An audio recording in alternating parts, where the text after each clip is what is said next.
Bet nē, man bija ļoti forši tas, ka es dzīvoju ar Arti vidusskolā, ar Dauginu, kas ir tas Bluša Kreis, kas kartings ražo.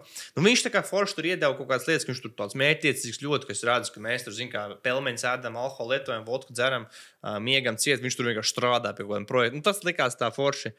Un tad, protams, man bija tāds Jānis Rozenblats, kas uztaisīja Latvijā Mailigen, kuru pārdeva Igauņu firmai Pipedrive.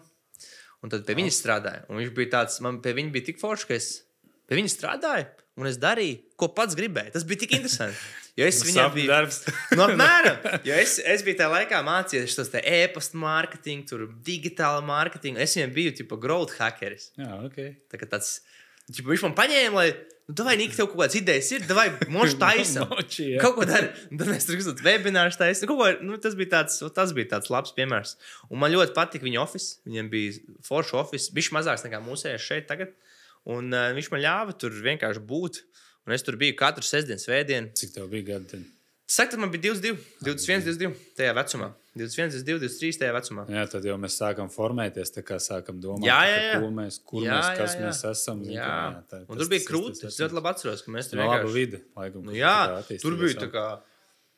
Viņš arī zina, ko darīja, kas man likās krūta. Mums bija pusdienas citreiz kompānija kopā. Tas man likās krūta. Kad katram kaut kāds budžets bija, bet nevienmēr tur bija kaut kā tur mainījās. Un tas bija tech kompānija. Tas bija kaut kas tāds, ko mēs arī gribam uztaisīt, kas ir softwares. Tas bija softwares, tas bija e-pastu izsūtnes platforma. Tā kā daudz e-pastu tur sūta. Un tas bija baigi tāds labs, kad viņš redz, ka var. Un viņam arī bija forši tas, ka viņam bija reizi mēnesī mītingi, ka viņš rādīja tā kā kompānijas ciparus. Tajā laikā tā kompānija taisīja tur 80 līdz 100 tūkstošiem mēnesī, un tad es jau redzēju to. Tas ir tas, kur tu jau smēlies kaut kāds. Redzi, zin kā. Jā, ka kāds arī kaut ko parāda. Jā. Pārstāv visur jau runā, bet nekad jau neviens tur neko nerāda. Runā arī tāds lielos mākoņos tur kaut ko. Mēs jau tur gada apgrozījums, kas. Zini, kas bija interesanti? Es jau īstenībā sāku ar to, ka es gribēju būt coach. Mans pirmo naudu es nopelnīju. Pirmo reizi internetā pārdot biļeti uz pasākumu. Man bija seminārs, kaut 50 cilvēki. Un tas seminārs bija kaut kāds personīgā izaugsme, kaut kas tāds. Tas bija pirmo reizi, kas uztaisīja naudu. Man pat ir datorā vēl screenshots no pirmā maksājuma, kas bija 27 eiro, man liekas, kur kāds samaksāja kaut ko. Tev bija tie 22 vai tas? Tas bija 23. Pirmo reizi, ka kāds kaut ko online kaut ko samaksāja. Tas saglabāts ir.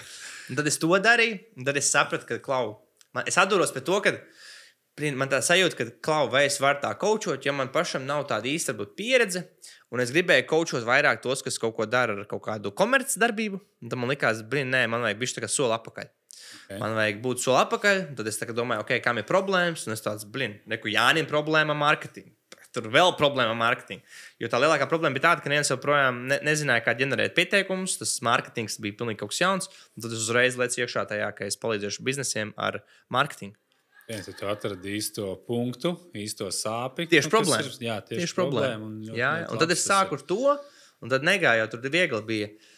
Es palaidu reklāmas, viens pieteikums maksāja 10 līdz 20 eiro tajā laikā, jo man reklāmas bija sūdīgas, viņš nebija labs. Tagad es domāju, tas labāk būt. Un man bija vajadzīgs 36 tikšanās, lai pirmo darījumu noslēgtu. Cik beigās tev sanāca viens klients? 300 eiro viņš man samaksāja. Viņš man samaksāja 300 eiro, viņa vārds ir Renārs Karatē klubs. Un pašizmaksa bija tam... Kaut 500-600, jā. Lai dabūtu viņu tā kā noslēgt darījumu par lielu -200. -200, bet tas bija tik prikols. Tas bija prikols, tas bija tik kruta. Un viņš vēl, mēs vēl uztaisījām video atsauksmi, un viņš man vēl pa Nilu nosauc tajā video atsauksmi. Bet tas nekā, viņa vēl projām ir mūsu mēslā, liekas. Un man vēl bija tāds zeltaini mate, liekas. Ja es biju nokrājis uz blondus. Man bija blondi, man. Viņi sudrabot, nevis blondi, bet sudrabot. Kuri, es esmu tā kā brūns, tumšs, nevis brūns, bet tumšs, bet viņi super ātri paliek zeltaini. Ja tas melnais tev ir strong, bet, lai tu saproti, viņas krāsoja, bet 4 reizes. Kad man lauga mati, es arī šito darbojos. Man bija vienkārši tā, melni mati, tu tur mēģini pabalni. Jā, vispār nevar. Jā, man bija dzelteni, viss dzeltens. Vienkārši, kaut mērķis pilnīgāk.